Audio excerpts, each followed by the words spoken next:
એક ગામમાં પ્રિન્સ અને જીનલ નામના ભાઈ બહેન રહેતા હતા. બંને બહુ નટખટ અને ખુશમિજાજ હતા.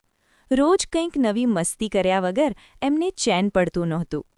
એક દિવસ એમની મમ્મીએ ગરમાગરમ લાડુ બનાવ્યા અને કહ્યું, "આ લાડુ મહેમાનો માટે છે, કોઈ ખાશે નહીં." પ્રિન્સ અને જીનલે હા કહી દીધું, પણ લાડુ જોઈને એમનું મન લલચાઈ ગયું.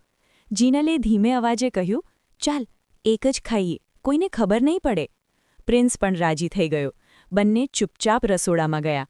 જીનલ ખુરશી પર ચડી અને ડબ્બો ઉતાર્યો, પણ ડબ્બો હાથમાંથી સરકી ગયો અને બધા લાડુ જમીન પર પડી ગયા. આ વાત સાંભળીને મમ્મી આવી. બંને ડરી ગયા. મમ્મીએ પૂછ્યું, "આ શું થયું?" પ્રિન્સ બોલ્યો, "માફ કરજો મમ્મી, અમે જ લીધા." મમ્મી ગુસ્સે નહોતી થઈ. તેણે હસીને કહ્યું, "સાચું બોલવું સારી વાત છે, પણ પૂછ્યા વગર કંઈ લેવું નહીં." પછી તેણે બંનેને એક લાડુ આપ્યો. તે દિવસ પછી પ્રિન્સ અને જીનલે નક્કી કર્યું કે તેઓ મસ્તી કરશે, પણ ખોટું કામ ક્યારેય નહીં કરે. બંને ફરી ખુશીથી રમવા લાગ્યા